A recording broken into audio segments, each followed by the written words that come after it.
Ahí está. Bueno, ahora que está grabando, entonces voy a empezar con estos temas que apuntan al parcial. Ustedes saben que el parcial lo vamos a tener la semana que viene. Yo se los voy a subir el que tenía anotado por acá la fecha, el viernes 2 de junio y lo van a entregar el sábado 3. Tienen eh, 2 días completos para resolverlo, que la verdad que es un tiempo. A ver, Julia me está diciendo que no me escucha. Si por lo menos escucha uno, eh, quiere decir que el sistema funciona. A ver, el resto, a ver, díganme si me escuchan.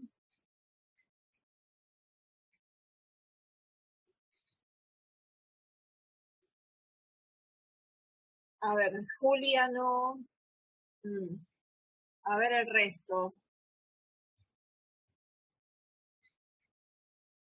Díganme, a ver. Está todo. Vuelvo a verificar el audio, pero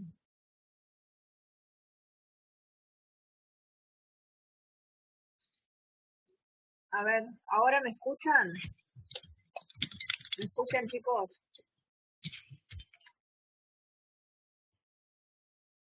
A ver, díganme si ahora me están escuchando, que volví a ver lo del audio.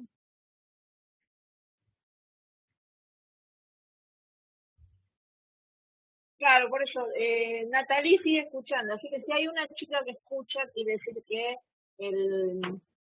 A ver, si hay alguien que escucha, quiere decir que el sistema está funcionando.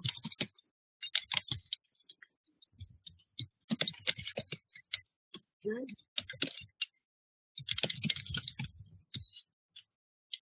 Este, hay gente que está escuchando, así que tendrán que ver cada uno por qué no escuchan en su propia computadora. Este, igual lo grabo. ¿Mm? Eh, lo que pasa es que tienen que revisar cada uno porque si no, no se pasa el tiempo y no vamos a poder dar la video. Así que bueno, yo sigo hablando para los que me están escuchando. De cualquier manera vuelvo a revisar a ver todo, o sea, toda la cuestión del video está bien. A ver, Adela, queda todo grabado. ¿Sí? Bueno, como les decía, el parcial entonces lo subo el viernes y me lo devuelven el sábado a última hora. Yo les había dicho en principio que el parcial entraba hasta un autor que se llama Lyon, ¿eh?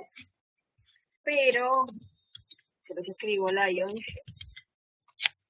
pero como en las clases presenciales no llegamos a verlo y para ser parejos un poco con la gente presencial y para ustedes y tampoco cargarlos de tantas lecturas, el parcial va a ser hasta Delheim.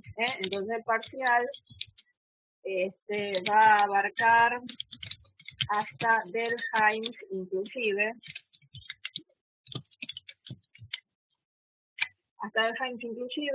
y dejamos Lyons, Bourdieu y Saussure para el final.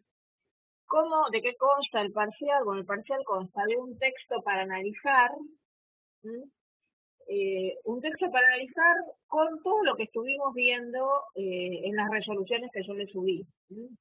El análisis de texto abarca eh, el análisis del circuito de la comunicación, funciones, registro, variables lingüísticas, análisis de emisores y receptores, análisis de competencias que se necesitan para interpretar el texto. Ese es son los temas que tienen que ver con el análisis del texto. Y después tienen unas preguntas teóricas, que las preguntas teóricas no son de copiar y pegar, sino de establecer, eh, establecer relación entre los distintos autores. Entonces ustedes tienen la parte práctica y la parte teórica con preguntas para desarrollar, pero yo les pongo el límite de la cantidad de renglones, porque si no, en general, ya les digo, copian y pegan y no tiene sentido. O sea, en general les pongo un límite de renglones, entonces ustedes saben que los tienen que desarrollar, pero de una manera acotada, y encontrar el núcleo de lo que yo les estoy preguntando. Por eso es importante que los temas estén leídos anteriormente, porque no es cuestión, ya les digo, de simplemente extraer parte del cuaderno y pegarlo, sino de haber hecho una lectura consciente del material. ¿Sí? Que esperen que le contesto acá por mail, por chat a una chica que no me está escuchando. Adela, estoy tratando en la video los temas de parcial. ¿Sí? Después, después escuchar. Bien. Eh, bien. Buenísimo. Se sumó ahora Julia que está escuchando. Les decía entonces que el parcial abarca una parte práctica, una parte teórica, y ahora yo les voy a explicar lo que ustedes tienen que, algunos, conceptos básicos de la materia. Empezamos por, la materia empieza con algo muy fácil, que es el circuito de la comunicación. El circuito de la comunicación es de un autor, del primer autor que vemos, que se llama Roman Jakobson. Jacobson establece un circuito básico, el circuito que conocemos todos de emisor, receptor, mensaje, código. Es decir, que ustedes tienen cuadernillo que es muy fácil. A nosotros lo que nos interesa de ese circuito es analizar eh, puntualmente cada una de las partes muy brevemente. ¿Cuál es entonces cada una de esas partes? Primero, el emisor es quien, por supuesto, emite el texto, el que lo escribe o el que lo produce oralmente. El receptor, entonces, es aquel que recibe el texto. Entonces, en un texto simplemente ustedes ponen, por ejemplo, tenemos un discurso político. Entonces, el emisor es quien emite el discurso. El receptor es aquí el que lo recibe, el pueblo o los miembros del Congreso, si este texto estuviera en el Congreso. El mensaje es mensaje referente lo podemos unificar, es aquello de lo cual se trata el discurso. Después tenemos el código, si es lingüístico o no lingüístico. En el circuito de la comunicación lo analizamos en esos términos, en términos de lingüístico o no lingüístico. En un discurso oral, evidentemente, van a estar los dos elementos, lo lingüístico y lo no lingüístico. Después tenemos el canal, que puede ser auditivo o visual. Dentro del circuito de la comunicación lo analizamos en esos términos, auditivo o visual. Y por supuesto, si estamos hablando de este discurso oral, tenemos la mezcla de los dos. Y tenemos los emisor, receptor, estoy recapitulando, emisor, receptor, referente, mensaje, canal y código. Este es el circuito básico de Jacobson. Este circuito es criticado después criticado o completado, digamos, por una autora que se llama Catherine Kerber-Kodekian. Lo que hace Kerber es tomar este circuito, o sea, no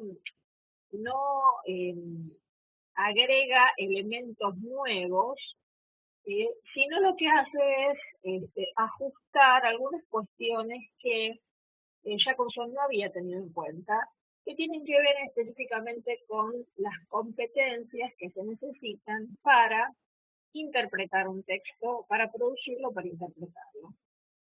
Lo que nos dice Kerber es que la comunicación no es tan fácil como la establece Jacobson. O sea, no porque haya un emisor que diga algo y haya un receptor, quiere decir que hay una verdadera comunicación. Y eso lo verificamos a diario. La comunicación no es tan fácil, la comunicación es muy compleja, porque dice Kerber, en realidad lo que tenemos que hacer primero es diferenciar dos niveles. Hay un primer nivel que es el de codificación y decodificación, para el cual se requieren solamente competencias lingüísticas y paralingüísticas. O sea, conocer el idioma y conocer los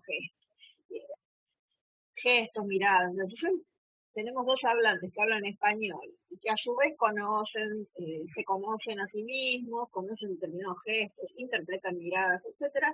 Esa comunicación se va a dar, pero en un nivel básico de codificación, lo que en realidad importa en una buena comunicación es avanzar un poquito más y llegar al otro nivel, que es el de producir e interpretar. Para producir e interpretar, ambos hablantes, inicial y receptor, necesitan compartir competencias.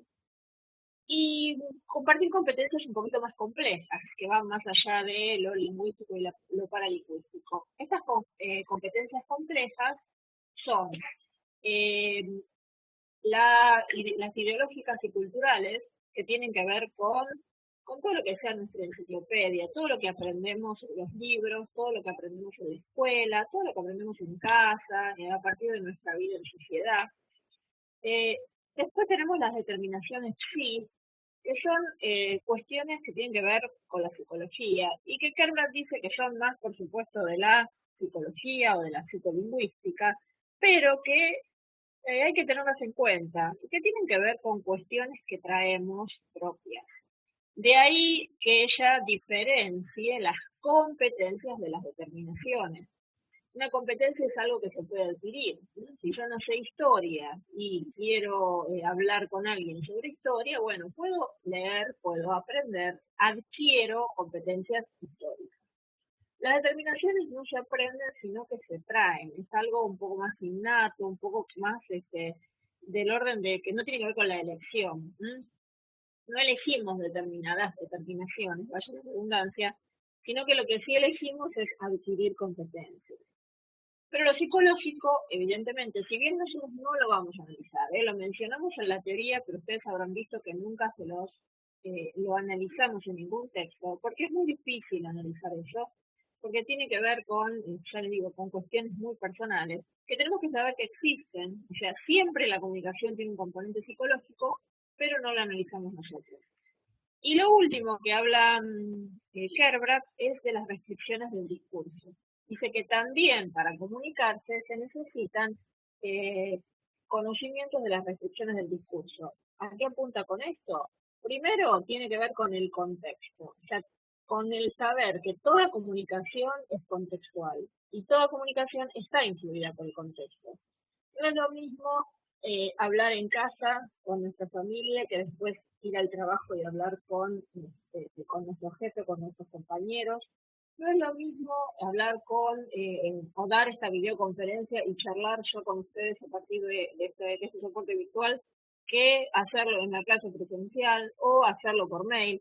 O sea, los contextos importan e intervienen en nuestras comunicaciones de manera muy importante, de una forma muy importante.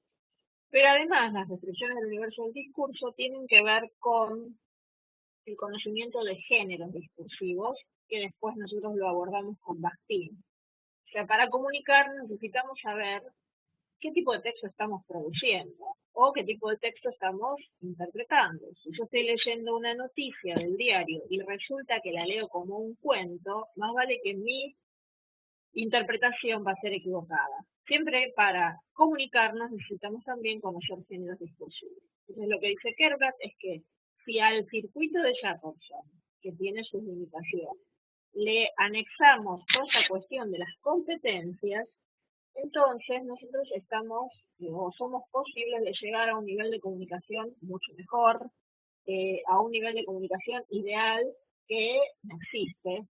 Es probable que no exista nunca, pero al cual aspiramos. O sea, es muy linda esa frase de Kerbrat que dice que comunicarse es, en última instancia, ponerse en el lugar del otro. Ponerse en el lugar del otro quiere decir entender las competencias que tiene el otro, ver cómo juegan esas competencias en la comunicación, intentar entender. O sea, comunicarse es más que entonces compartir un idioma o compartir algunas cuestiones de gestos, sino que va más allá. Y a todo esto Kerber le anexa también un estudio de los emisores y de los receptores. El estudio de los emisores es bastante limitado, quizás, pero es interesante el estudio o la clasificación que ella hace de los receptores.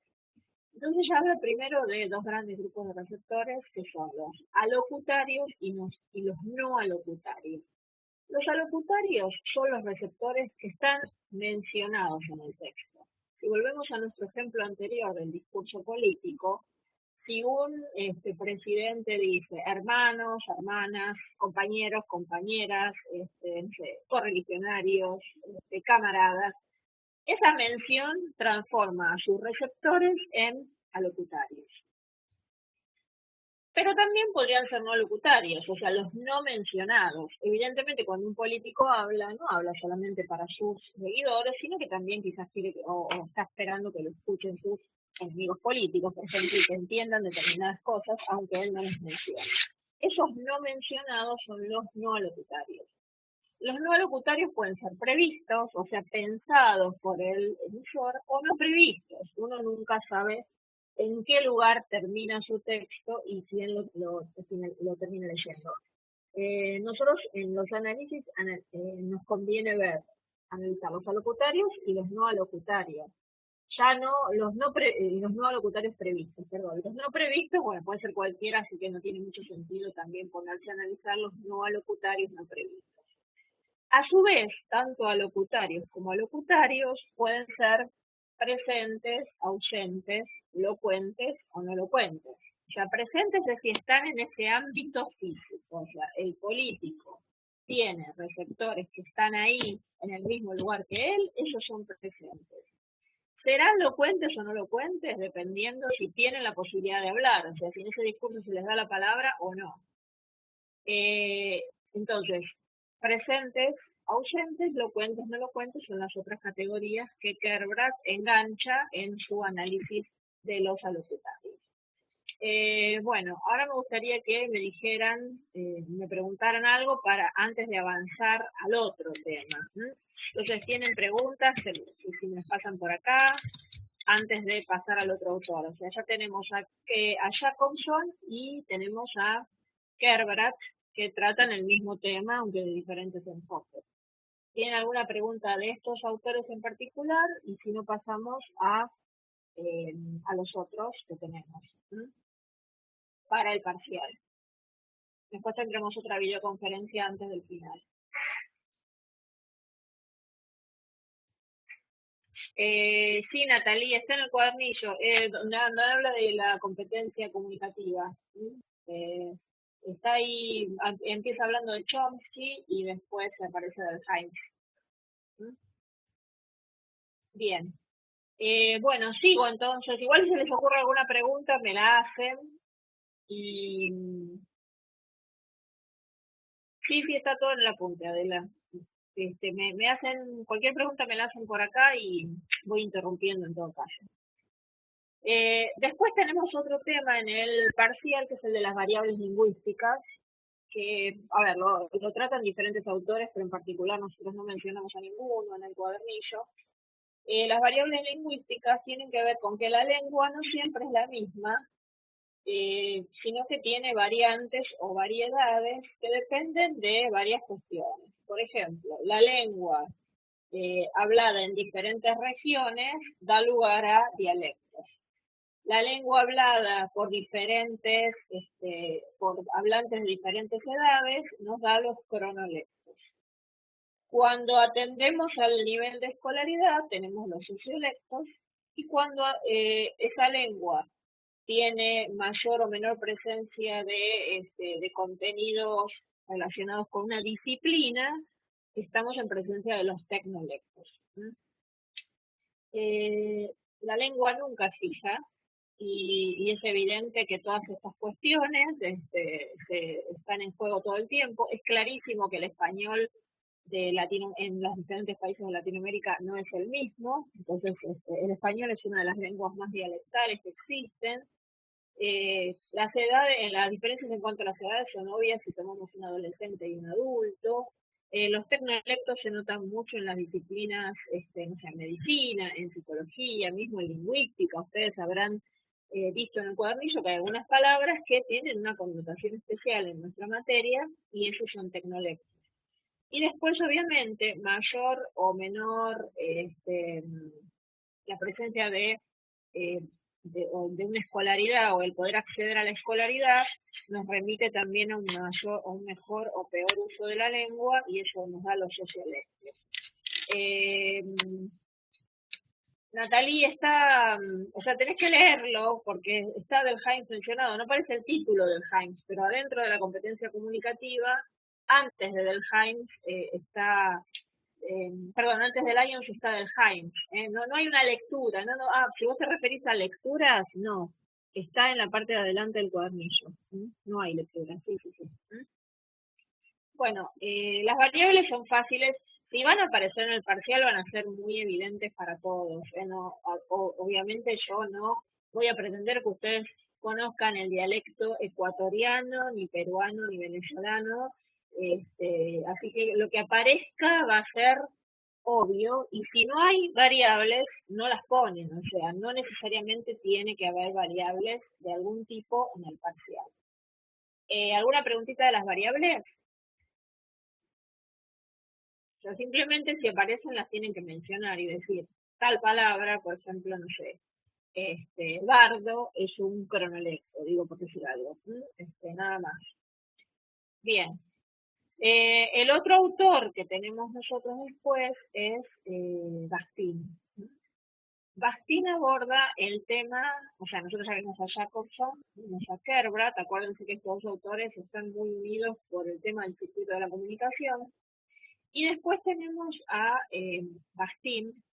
Bastian nos habla de los géneros discursivos, que es un concepto fundamental, importantísimo tanto para la carrera del corrector como para la carrera del redactor. No se puede escribir y no se puede corregir si uno no sabe a qué género pertenece ese texto que está escribiendo o ese texto que está corrigiendo. El concepto de Bastian fue fundamental para la historia de la lingüística porque amplió el concepto de género. Antes de Bastian, en general, uno cuando hablaba de género se refería a los géneros literarios, narrativa, lírica y teatro. Sin embargo, con Bastian el concepto se amplía porque los géneros discursivos terminan aplicándose a cualquier actividad humana. Bastian dice que los géneros discursivos son enunciados relativamente estables que pertenecen a las diferentes esferas de la actividad humana perdón, y se caracterizan por tener un tema, una estructura y un estilo. Esto es la definición básica de género discursivo. ¿Qué implica esta definición? Que cualquier enunciado oral o escrito es un género discursivo. Lo que dice Bastian que los enunciados orales son géneros primarios o conforman géneros primarios porque están primeros en la aparición en la historia de la humanidad. Primero se habló y después se escribió. Entonces estos enunciados orales o escritos conforman, como les decía, la oralidad para Bastian son géneros primarios y la escritura pertenece a los géneros secundarios. Ambos se nutren mutuamente. Ustedes tienen la lectura de, no me acuerdo la autora, que habla sobre la conversación. Bueno, me olvidé el nombre. Tiene una lectura sobre la conversación, justamente que habla de esta relación, es inseparable lo que es la conversación, la realidad de la escritura, y a lo largo de la historia esa relación se fue acentuando hasta llegar a hoy que la oralidad y la escritura están muy, muy, muy unidas, por ejemplo, a partir de Internet y de los géneros virtuales. Yo le decía, son enunciados orales o escritos, son relativamente estables porque, por supuesto, sufren cambios. Leonor Arfuch, gracias, Natalie, sí, me había olvidado. Muchas gracias. Cada género, Adela, sí, cada género tiene sus particularidades, ahora vamos a ver un poquito cuáles son. Y les decía que esos géneros son relativamente estables porque van variando. La novela, por ejemplo, Don Quijote de la Mancha es una novela, que tiene algunas similitudes con una novela de nuestro siglo XXI, pero que no es la misma. O sea, ha ido evolucionando, pero cualquiera igual reconoce que Don Quijote es una novela y que cualquiera de las que se publican ahora también lo son, a pesar de las diferencias. Entonces son relativamente estables en ese sentido. Mantienen características esenciales, pero cambian. Incluso algunos géneros también pueden desaparecer, ¿eh? Eso es inevitable. Y lo más importante de todo esto es que pertenecen a las diferentes actividades humanas. Quiere decir que todas las actividades producen géneros diferentes. El corrector y el redactor se tienen que ir familiarizando de a poco con los géneros, porque son muchísimos. Yo les puse una clasificación, una posible clasificación que les subí a la página, porque realmente no hay un libro que abarque todos los géneros, sería imposible. Y esa posible clasificación nos habla de géneros literarios, géneros periodísticos, géneros publicitarios, géneros académicos, bueno, etcétera. Todo ese bagaje de conocimiento, esas competencias de género las tenemos que adquirir como correctores o como redactores. Y de a poquito en la carrera lo vamos a ir adquiriendo. Por ahora, cuando yo les pido en el parcial que analicen el género, ustedes tienen que analizar, decirme a qué género pertenece el texto. Volvamos a nuestro viejo discurso que estamos analizando. Género político. El tipo textual, que es un discurso. Y después analizar tema, estructura y estilo, o sea que son las tres características del género. El tema es de qué se trata el texto. Si este político está hablando de la realidad argentina, bueno, el tema es la realidad argentina. La estructura, yo les voy a dar tres estructuras que son tres tipos de textos que les puedo tomar en el parcial que son relativamente fáciles. Si es una noticia, la noticia tiene como estructura un título, un copete, que es lo que se pone abajo del título, que es como si fuera una síntesis de la noticia, y después el cuerpo de la noticia. Esa es la superestructura o estructura de la noticia. En un cuento, si les tocara un cuento en el parcial, el cuento tiene como estructura, sí, copete es, en realidad el encabezamiento abarca más, Adela. Por eso, para simplificar, porque todo esto de periodismo ustedes lo van a ver más en detalle en el segundo año. Por ahora, como estamos haciendo un análisis primero, tomemos como título, bajada, título, copete o bajada y cuerpo de la noticia. Encabezamiento en realidad se le llama a todo, al título y a la bajada, pero bueno, para no meternos con esas cuestiones complicadas, lo dejamos en título, copete y cuerpo de la noticia. Si fuera un cuento, la estructura o superestructura es marco, complicación y resolución. Yo no les pido que estas partes las marquen en el texto, simplemente lo mencionan. La superestructura del cuento es marco, complicación y resolución. Y después, la superestructura del discurso político, o sea, yo les podría tomar noticias, cuento o discurso político. La superestructura del discurso político es introducción, desarrollo y conclusión.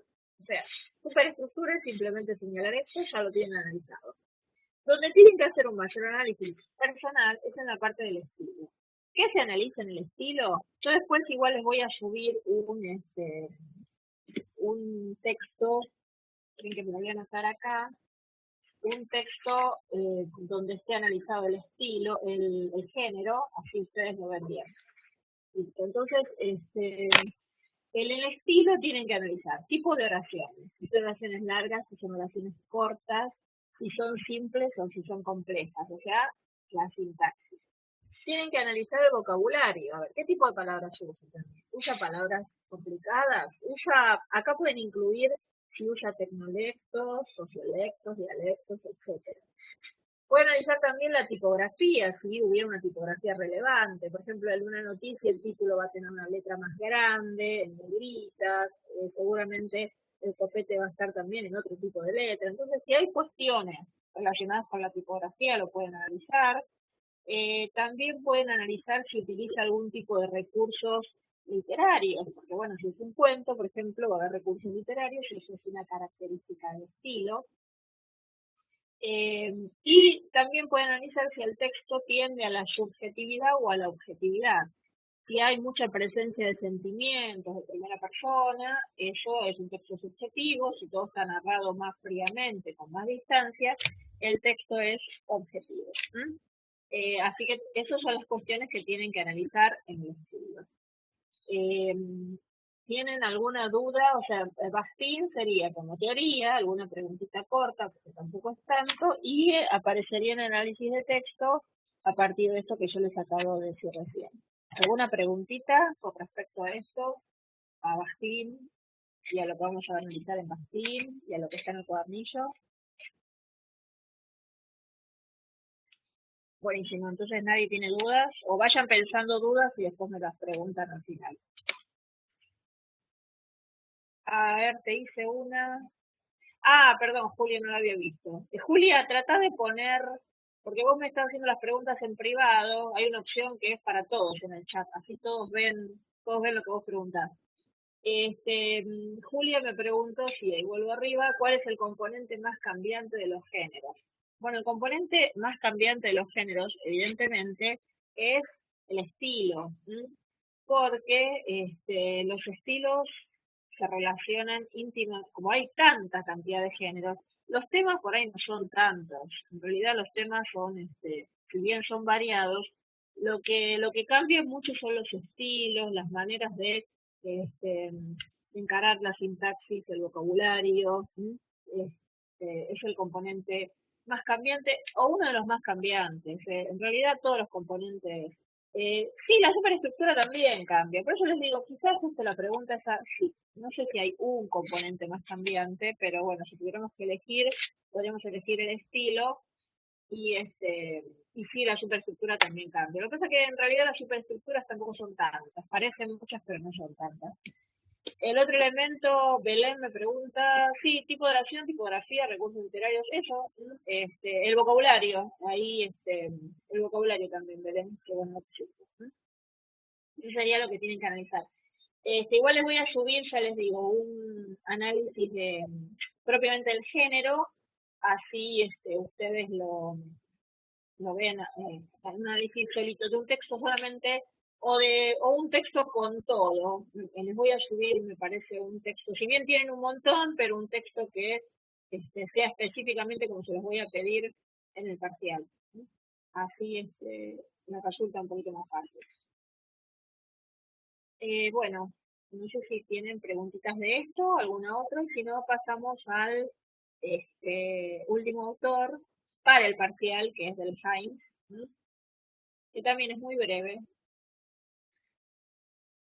Estos autores en realidad no son tan difíciles, los más difíciles son Lyons, es quizás un poquito más difícil, Bourdieu no tanto, y Saussure lo que tiene que es largo. O sea, los tres para el parcial son un poquito quizás más de más teoría para estudiar, pero tampoco son tan difíciles.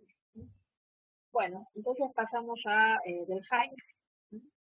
Eh, yo, como les decía antes, Kerbrat aborda el tema de las competencias. ¿Y por qué vuelvo a Kerbrat? Porque ese tema de las competencias es fundamental en la lingüística. Las competencias son abordadas por varios autores a lo largo de la historia de la lingüística desde diferentes ángulos, pero que ustedes van a ver que tienen todos bastante en común. Delphi aborda entonces el tema de las competencias y habla de tres tipos de competencias. Les da un nombre distinto que Kerbrat, pero ustedes van a ver que en el fondo son las mismas, o más o menos las mismas. Él habla de una competencia primera y básica, que es la competencia lingüística. Por eso él hace un esquemita que es de círculos concéntricos y en el más chiquitito de adentro está la competencia lingüística, porque es la más básica. Y las otras engloban a esta competencia básica. ¿Qué engloba la competencia lingüística? Bueno, el conocimiento de la lengua, todo lo que es normativa, para que ustedes se ubiquen con las materias que estudian, todo lo que es normativa, sintaxis, toda la gramática. Si bien conocer la gramática es difícil y no todo el mundo conoce la gramática, sin embargo, es una competencia, sigue siendo una competencia básica. ¿Por qué? Porque con eso solo no nos comunicamos. Eso ya lo había visto Carlos. O no nos comunicamos bien. Necesitamos una competencia, dos competencias más. Primero, la competencia de la lengua. La competencia de la lengua abarca el conocimiento de la la lengua, como ya les decía antes, la normativa, la sintaxis, la gramática, más el conocimiento del contexto. ¿Qué es el conocimiento del contexto? Bueno, el contexto está conformado por espacio, tiempo y participantes. Quiere decir que nuestras comunicaciones están determinadas por el receptor que tenemos, por el lugar donde estamos y también por el tiempo, ya el momento, por ejemplo, del día en que nos comunicamos. La cuestión temporal es algo para analizar y para tener en cuenta en las comunicaciones. Pero además, entonces, de todo del contexto, también acá en esta competencia entraría entonces el conocimiento de las variables lingüísticas, porque entonces yo necesito, si estoy diciendo eh, que la comunicación tiene que ver con el espacio, bueno, necesito conocer, por ejemplo, las variables dialectales. Si la comunicación tiene que ver con el tiempo, de alguna manera también tiene que ver con la edad, y entonces necesito conocer con la léxica. Quiere decir que sintetizando, la competencia de la lengua es la competencia lingüística más el contexto más las variables lingüísticas. Ahora, si bien con esto ya logramos un nivel de comunicación amplio y profundo, sin embargo, falta algo que configura la competencia de la competencia comunicativa. La competencia comunicativa, que es la más amplia, abarca todo lo anterior, gramática, contexto, con las variables, más el conocimiento, dice Delphi, de todos los sistemas semióticos que existen. Cosa imposible, por supuesto. ¿Qué es un sistema semiótico? Bueno, tiene que ver con los signos, con el conocimiento de signos, con poder interpretar un semáforo cuando estamos cruzando, por estar cuando manejamos ver una señal y saber de qué se trata, por, no sé, mirar un dibujo en una historieta y entenderlo, ir a ver una exposición de cuadros y interpretar un cuadro, bueno, todo eso son signos, o sea, el hombre también está rodeado de signos, más allá del lenguaje, el lenguaje es un signo, pero ampliando un poquito la concepción de signos, estamos rodeados de signos todo el tiempo. Hasta incluso, bueno, las posturas de la gente, las miradas, los gestos son signos.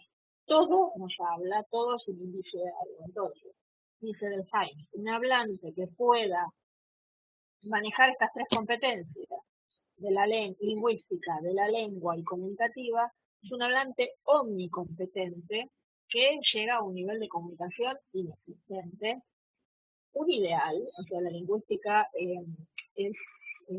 tiene mucha fe en la comunicación y habla de una comunicación posible y lo más perfecta posible, pero bueno, en la realidad sabemos que no siempre es así. Lo que nosotros tenemos que intentar, porque estamos en dos carreras que apuntan a la comunicación, es justamente llegar, intentar ser nosotros hablantes omnicompetentes para poder comunicar mejor. No se olviden que un corrector y un redactor en el fondo lo que están haciendo es comunicar mejor, comunicar adecuadamente, comunicar de la manera más perfecta posible dentro de las imperfecciones que nos rodean. Hasta acá serían los temas del parcial, una síntesis de lo fundamental, ustedes van a leer el cuadernillo, van a releerlo, lo van a tener a mano en el parcial y van a tener a mano todos sus apuntes y cuadros, etcétera. La cuestión es, por supuesto, responder a lo que yo les pido. Cuiden también la escritura, piensen que están en dos carreras que tienen que ver con la escritura, entonces redacten bien, o sea, tienen tiempo para redactar bien.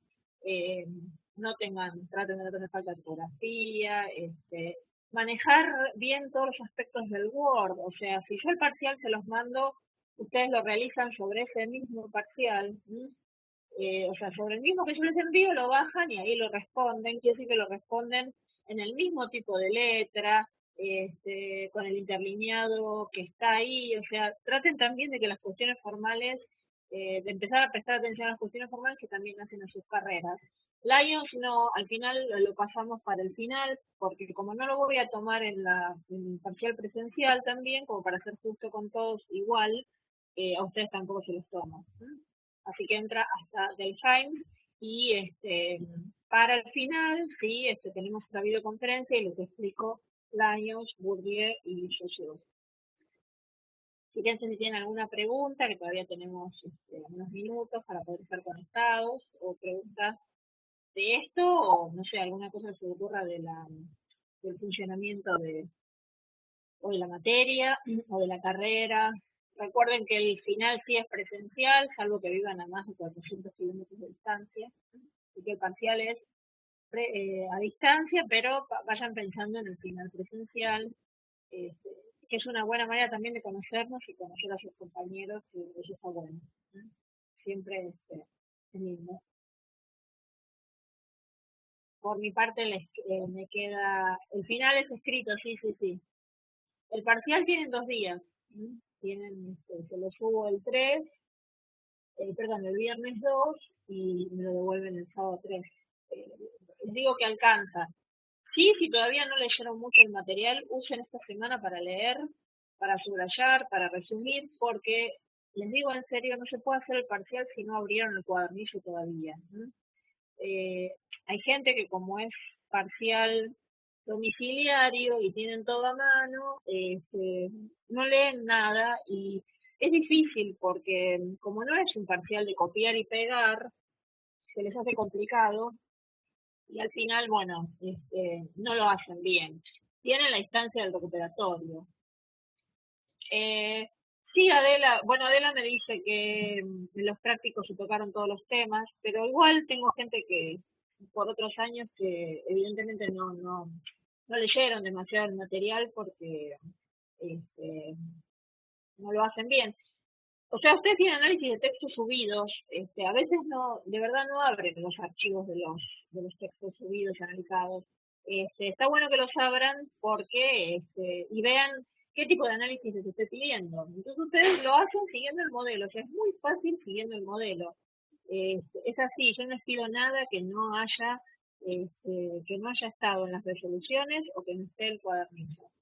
Adela me dice que está enamorada de Van Dyck. Sí, Van Dyck lo vemos en el segundo año en una materia que se llama gramática textual o análisis del discurso para los redactores. Es muy, muy lindo autor, sí, tiene temas interesantísimos. A ver, Melissa, aún preguntaba, a mí me toca por la distancia. Solo... No, es que todos hacen, toda la gente que... Ah, el final, perdón. Me estás preguntando el final. El final es el mismo, Adela. No, perdón, ¿quién me está preguntando? Melissa. Vos me decís que vas a hacer el final a distancia por una cuestión de que estás muy lejos.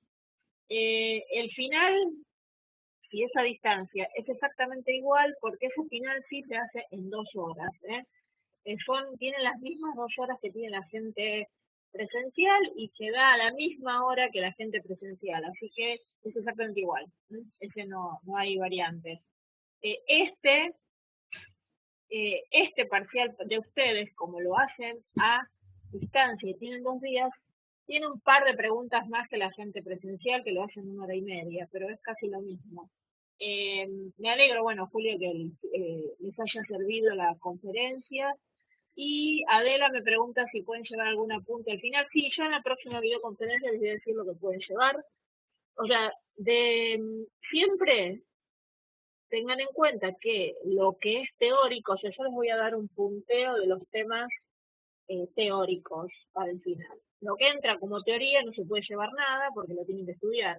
Sí pueden llevar resoluciones y cuestiones prácticas, pero después se los aclaro para el final. ¿Mm?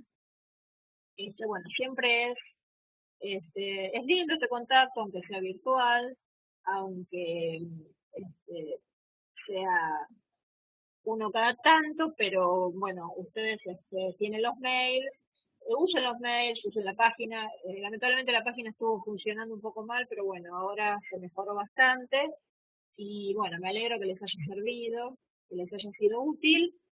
Acuérdense entonces de tomarse esta semanita para repasar un poco y llegar bien al parcial. La idea es que lo puedan hacer bien. Como les decía, tienen la instancia de recuperatorio. Los que no pueden hacer el parcial en estos días que yo lo subo, los que no, los que hipotéticamente tengan que viajar o tienen un problema de enfermedad o lo que sea, tienen la instancia de recuperatorio. O sea, no hay otra fecha de parcial en el medio pero sí directamente van a recuperatorios. Los recuperatorios son todos los recuperatorios de todas las materias prácticas y presenciales, perdón, prácticas y teóricas, son la última semana de junio. Ahí recuperan todo lo que tengan que recuperar. Bueno, entonces, pero bueno, Adela, yo les traduzco lo que dice Adela porque ella me lo está mandando en privado. Les mando un saludo para todos y un buen fin de semana. Todavía no están las fechas. Sí van a ser seguramente las 2 primeras semanas de julio.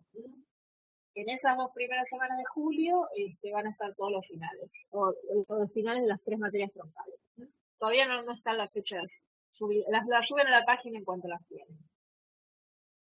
Bueno, les mando entonces un abrazo a todos, un beso. Me alegro que se hayan conectado.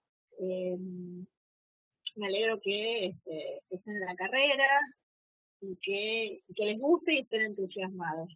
A ver, sí, Melissa me pregunta por las funciones, me olvidé de explicar eso. Entonces recapitulamos. Del circuito de la comunicación salen las funciones del lenguaje, porque de cada elemento del circuito de la comunicación sale una función.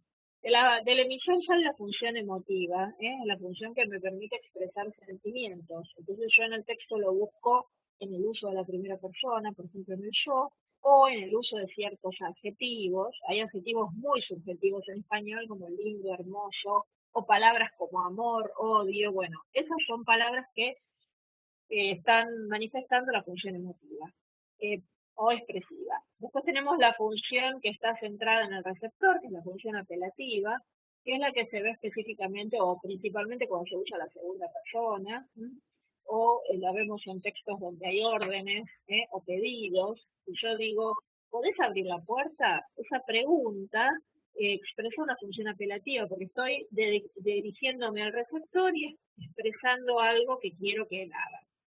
Después tenemos la función referencial, que es la que está sentada en el referente y que tiene que ver con el dar información simplemente. O sea, hay textos que informan, un texto de historia, un texto de biología, no expresa emociones, no quiere hacer que el receptor realice ninguna acción, sino simplemente informar. Esos son entonces los textos que tienen función referencial.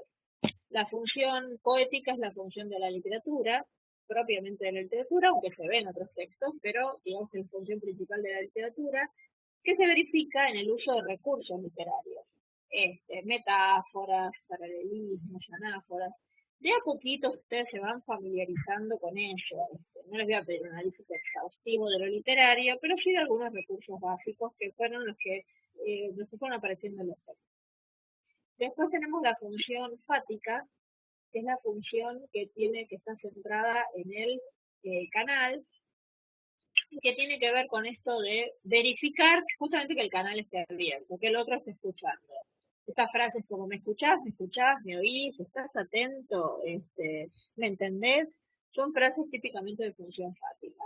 Y después tenemos la función metalingüística, que es la función que está centrada en el código, que es una función muy particular, que no hay que buscarla tampoco indiscriminadamente porque no es la más común, que es cuando un texto, o cuando la lengua, mejor dicho, se utiliza para hablar de la lengua. Si yo digo, mesa tiene 4 letras, la palabra table en inglés significa mesa. No sé, si digo computador es un sustantivo común. Todas esas oraciones son función metalingüística porque estoy utilizando la lengua, pero para hablar de la lengua. O sea, es un repliegue de la lengua sobre sí misma. Esa es la función metalingüística. ¿Cómo operan estas funciones en un texto? En un texto siempre hay una sola función principal, una sola, y varias secundarias. Ustedes tienen que señalarlas y dar ejemplos. Siempre el análisis textual es con ejemplos. Eso es importante porque si no, no tiene sentido hablar de análisis textual. Si yo les dije que les iba a tomar 3 tipos de texto, podía ser o una noticia, o un cuento, o un discurso. En una noticia siempre la función principal es referencial, porque quiere informar. Después habrá otras que las buscarán. En un cuento la función principal siempre es la poética, porque es literatura. Y en un discurso político, la función principal siempre es la apelativa. ¿Mm? A partir de eso, ustedes hacen un análisis de esas funciones principales y de las secundarias. ¿Mm? ¿Esto les queda claro, lo de las funciones?